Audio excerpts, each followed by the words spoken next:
என்றால் வழி பிறக்கும் என்பது பழமொழி. அந்த தை திருநாளில் கொண்டாடும் பொங்கல் பெருநாளை புகையில்லாமல் கொண்டாடவும் அப்பொங்கல் பெருநாளின் சிறப்பை கூறவும் உங்கள் முன் நான் வந்துள்ளேன். பழையன கழிதலும் புதுவன புகுதலுமே போகி. அக்காலத்தில் நம் முன்னோர்கள் போகி பண்டிகையை கொண்டாட பழைய பொருட்களை எரிக்க மரக்கட்டைகளை பயன்படுத்தினர். பண்பாட்டையும் பாரம்பரியத்தையும் பின்பற்றுபவர்கள் தான் நம் தமிழர்கள். அக்கால நிலை மாறி இக்காலத்தில் போகியை கொண்டாட பழைய பொருட்களை எரிப்பதற்காக பிளாஸ்டிக் பைகளையும் டயர்களையும் பயன்படுத்தும் வழக்கம் நமது நடைமுறைக்கு வந்துள்ளது. அப்படி செய்தல் தவறு. அந்த பொருட்களை எரிப்பதினால் வெளிவரும் வாயுக்கள் நமக்கு மட்டுமல்ல அனைத்து உயிரினங்களுக்கும் தீங்குகளை ஏற்படுத்துகின்றன. ஓசோன் படலத்தில் ஓட்டையை போட்டுவிட்டது. 30% ஓசோன் படலம் மாசடைந்து விட்டது. இப்படி செய்த மிகப்பெரிய தவறாகும். பொங்கல் திருநாள் நாளிதோறும் கூட புத்துணர்ச்சி பெறும் திருநாளாம். நம் பொருட்களை தேவையில்லாத பொருட்களை பிரித்து மக்கும் பொருட்களை உரமாக்குவோம். மக்காத பொருட்களை மறுசுழற்சி செய்து மீண்டும் பெறுவோம். இதனை மறுபடியும் உங்களுக்கு கூறுகிறேன். மக்கும் பொருட்களை உரமாக்குவோம். மக்கா பொருட்களை மறுசுழற்சி செய்து மீண்டும் பெறுவோம். தமிழர் பெருநாள் தை முதல் நாளாம். அமிழ்தன இன்பம் பொங்கும் பெருநாளாம். உழைப்பின் உயர்வை உணர்ந்திடும் நன்னாளாம். சளைப்பில்லா முயற்சியினால் வெற்றியை காணும் பெருநாளாம் என்று முடியரசர் கூறுகிறார். நாடு ஆமாம் என்கிறது. பொங்குக பொழிவு, பொங்குக புதுமை, பொங்குக இன்பம், வாழ்க தமிழ், வளர்க தமிழகம். உங்கள் அனைவருக்கும் பொங்கல் திருநாளின் நல்வாழ்த்துக்களை கூறி இங்கு பேச எனக்கு வாய்ப்பளித்த அனைவருக்கும் நன்றி கூறி விடைபெறுகிறேன். நன்றி, வணக்கம்.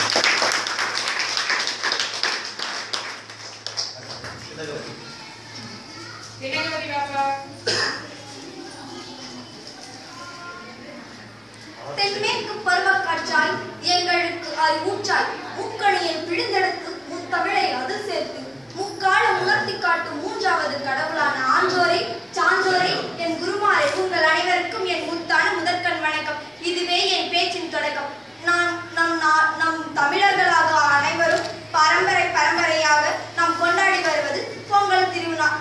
தமிழர்களுக்கு வழிபிறந்த நாள் தான் பொங்கல் திருநாள் என்று கூறுகிறோம். அப்படிப்பட்ட பொங்கலை நாம் ஏன் நமது நாட்டுக்கு நமது பூமிக்கு மாசு ஏற்படும் வண்ணம் நாம் கொண்டாட வேண்டும்?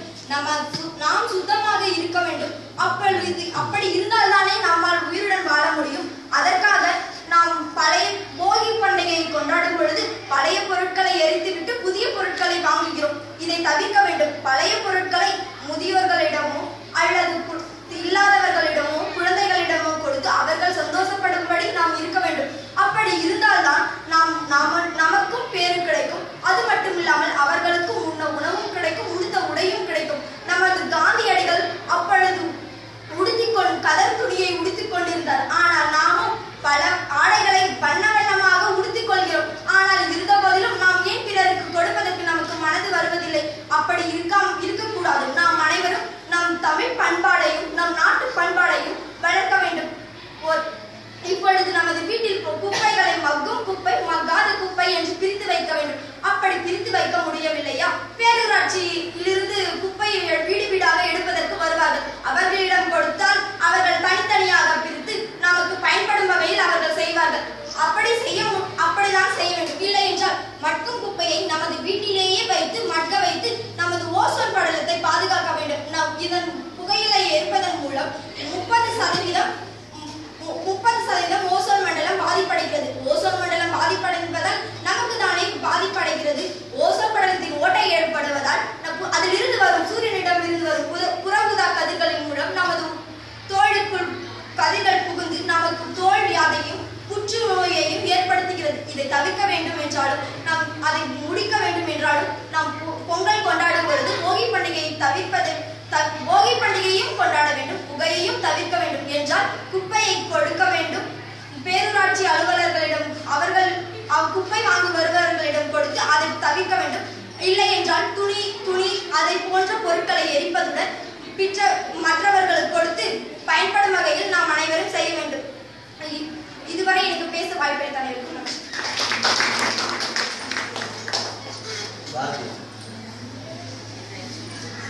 இங்கு அமைந்திருக்கும் அனைவருக்கும்